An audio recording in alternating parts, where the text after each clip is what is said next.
ایک بڑا فوجی افسر یہاں بیٹھتا تھا جمعے کے دن، بہت پہلے کی بات ہے. میں نے حکومت کے ایک فیصلے کے خلاف یہاں پر تقریر شروع کر دی. وہ مجھے غور غور سے دیکھ رہا تھا. میں نے اس کو تقریر کے دوران کہا، میں نے کہا نیچے دیکھے آپ مجھ سے آنکھیں ملانے کے قابل نہیں، آپ بھی اسی گندے فرقے کا فرد ہے. وہ مجھے دیکھ کے ڈرانا چاہتا تھا کہ میں نے کہا نیچے دیکھو، یہاں تو نمازی کی حیثیت سے جب اپنے دفتر میں بیٹھ جاؤ، جو آرڈر کر سکتے ہو کر کے دیکھو، تجھے اپنا وزن معلوم ہو جائے. ہم ایسے کاغذ کی کشتی میں نہیں بیٹھے ہوئے کہ تو ایسا کر لے تو میں موضوع بدلوں گا. میں نے کہا نیچے دیکھو، صرف صف کے اندر، اوپر دوبارہ دیکھا تو اچھا نہیں ہوگا. مہرا کا نہ کونٹی بیا مڑ صحیح ہو، میں اس کو بتا گوشمال کمی ہو جل کہاں پتا ہو بمٹو گو رم بیا بگور سکھی ناستے ہو بلتے قتل ویدے ماں پیجنے وی خدی پیجنے میں نے پیجنے. وَيَسْتَفْتُونَكَ فِي النِّسَاءِ، اور یہ پوچھتے آپ سے عورتوں کے بارے میں، کیونکہ عورتیں بھی بنات کے حال میں بیٹھی ہے. سینکڑوں عورتیں تفسیر کے لیے سویرے پہنچتی ہے. قُلِ اللَّهُ يُفْتِيكُمْ فِيهِنَّ، آپ فرمائیے اللہ فتویٰ دیتا ہے تم کو ان کے بارے میں. پہلا مفتی اللہ تعالیٰ ہے، دوسرے مفتی پیغمبر ہے، اور تیسرے چوتھے تو بہت ہے. آج کل تو ہر ٹکے کے 15 مفتی، مفتی فلاں مفتی فلاں مفتی فلاں مفتی فلاں مفتی المفتی. شلوار باندھنے کا طریقہ نہیں آتا وہ مفتی بنتا ہے. بربن ٹوکڑ. ایک سے میں نے پوچھا آپ کو آج کل مفتی لکھتے ہیں، اگر کسی نے کوئی مسئلہ پوچھا کیا کرو گے، تو کہنے لگا آپ کی دعا کی برکت سے آج تک کسی نے نہیں پوچھا، بڑا خوش تھا وہ. ذرا تزان تو مفتی ہے. مفتی فقہ کی کتابیں پڑھاتے ہیں، مفتی فتوے لکھتے ہیں، تو ان کو ممارست تجربہ ہوتا ہے. یہ بس ہر شخص کے نام کے ساتھ مفتی لکھو. ہمارے یہاں حفظ کا ایک ناظم تھا، اس نے لوگوں کو کھلوایا تھا کہ مجھے مفتی کا ہے. طالب علم نے مجھے کہا، میں چلا گیا وہاں، میں نے سب کو جمع کیے. میں نے کہا جس نے اس کو مفتی کہا اس کو ادارے سے نکال لیں گے. میں نے کہا کھڑے ہو جاؤ اعلان کرو. اس نے بھی بادل ناقاص کا اعلان کیا. ایسا مرض لوگوں کو لائے گی، مفتی بنے ہوئے. قُلِ اللَّهُ يُفْتِيكُمْ فِيهِنَّ. یہاں ایک مرزائی کو نکالا گیا تھا تو مرزائیوں نے مقدمہ کیا کہ ہمارے مردے کو پھینکا ہے. بڑا سخت جھگڑا ہوا مسلمانوں کا اور حکومت کا کراچی میں، سٹیل مل، سٹیل ٹاؤن کے علاقے. اخیر میں افسران تنگ آئے، انہوں نے کہا چلو تم کتاب کے اندر دیکھ کے بتاؤ کہاں دفنائیں گے. جدھر ہم مرزائی کو دفنائیں گے وہاں مسلمانوں کو شور کریں گے، تو دفنانا کہاں ہے؟ اگر کھڈے میں ڈالنا ہے، کیماڑی میں بہانا ہے، تو کتاب میں دیکھ کے بتاؤ. کمشنر سمجھدار لائق تھا، غصہ ہو گیا.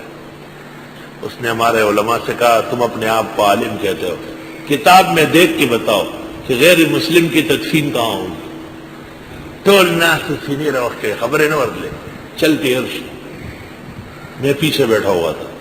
میں نے کہا کمشنر صاحب سن لو، ذمیوں کو وہاں دفن کیا جائے گا کہ ان کا مقبرہ جتنے بھی بڑے مسلمانوں کے قبرستان یا املاک سے نہ ملے، اور مسلمانوں کا قبرستان جتنے بھی طویل ہو جائے 50 سال بعد مرزائیوں کے قبرستان کو نہ پہنچے. میں نے کہا آداب مقبرہ بزازیہ میں موجود ہے.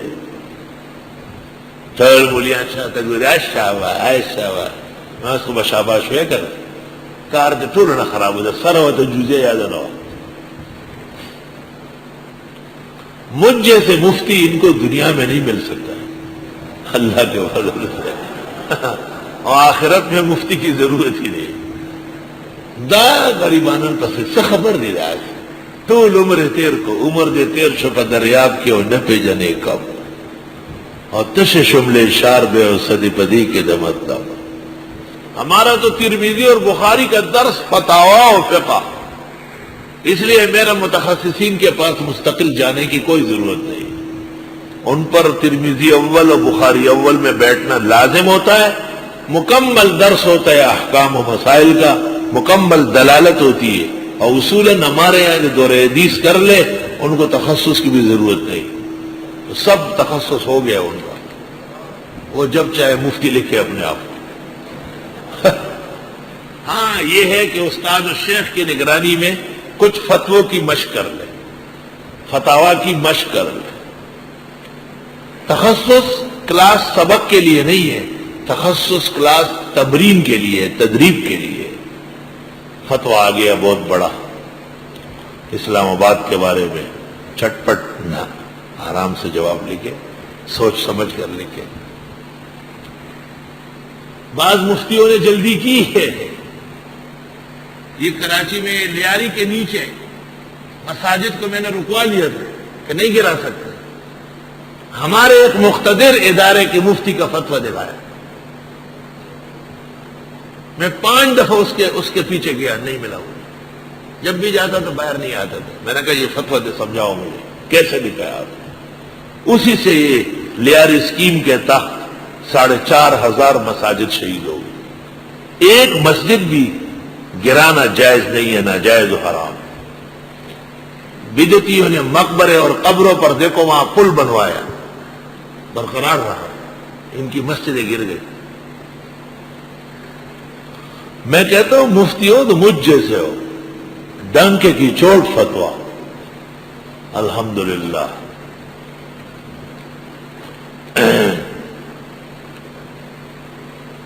وَلَا تَنْكِحُوا الْمُشْرِكَاتِ، مشرک لڑکیوں سے نکاح نہ کرنا، اور وہ بدعت کرے گی، میلادوں میں جائے گی، قبروں پہ حاضری دے گی، اور تیجا چیلم برسی کا خیال رکھے گی، تیرا بیڑا غرق کر دے گی، تیری توحید ڈسمس ہو جائے گی۔ حَتَّى يُؤْمِنَّ، یہاں تک کہ یہ ایمان لے آئے۔ وَلَأَمَةٌ مُؤْمِنَةٌ، اور کنیز اسلام والی، خیر من مشرکہ، بدرجہ بہتر ہے مشرک عورت سے۔ وَلَوْ أَعْجَبَتْكُمْ، اگرچہ یہ مشرک کافر تم کو بڑی اچھی لگتی ہے۔ وَلَا تُنْكِحُوا الْمُشْرِكِينَ، اور نکاح نہ کرنا مشرکین کا، مشرک مردوں کا، حتیٰ یؤمنوا، یہاں تک کہ وہ بھی ایمان لے آئے، توحید مان لے۔ وَلَعَبْدٌ مُؤْمِنٌ، اور یقیناً بندہ ایمان والا، خیر من مشرک، بہتر ہے آزاد مشرک سے۔ وَلَوْ أَعْجَبَكُمْ، اگرچہ تم کو اچھا لگے، أُولَٰئِكَ يَدْعُونَ إِلَى النَّارِ، یہ مشرکین تمہیں لے چلیں گے دوزخ۔ وَاللَّهُ يَدْعُو إِلَى الْجَنَّةِ وَالْمَغْفِرَةِ بِإِذْنِهِ، اللہ تمہیں لے چلتے جنت اور بخشش کی طرف، اس لیے یہ حکم دے رہا ہے۔ وَيُبَيِّنُ آيَاتِهِ لِلنَّاسِ، کھل کر بیان کرتے مسائل لوگوں کو، لَعَلَّهُمْ يَتَذَكَّرُونَ، تاکہ یہ نصیحت لے۔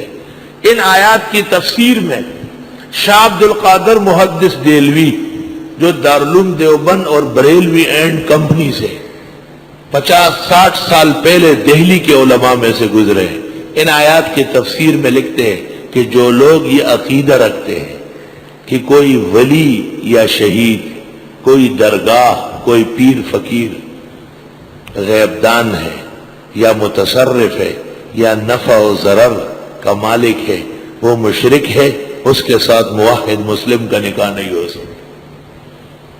دارالعلوم دیوبند سے بہت پہلے یہ فتویٰ اور یہ تحقیق آ چکی ہے کہ قبر پرست مشرک بدعتی، ان سے موحد مومن پرہیز کرے۔ مزید تفصیلات ہمارا فتویٰ ہے بدعتی کے بارے میں، 2 ٹوک فتویٰ جو رضاخانی مذہب کے ساتھ شائع ہے، وہ دیکھ لیے جائے۔ وقفہ کر لو، آخر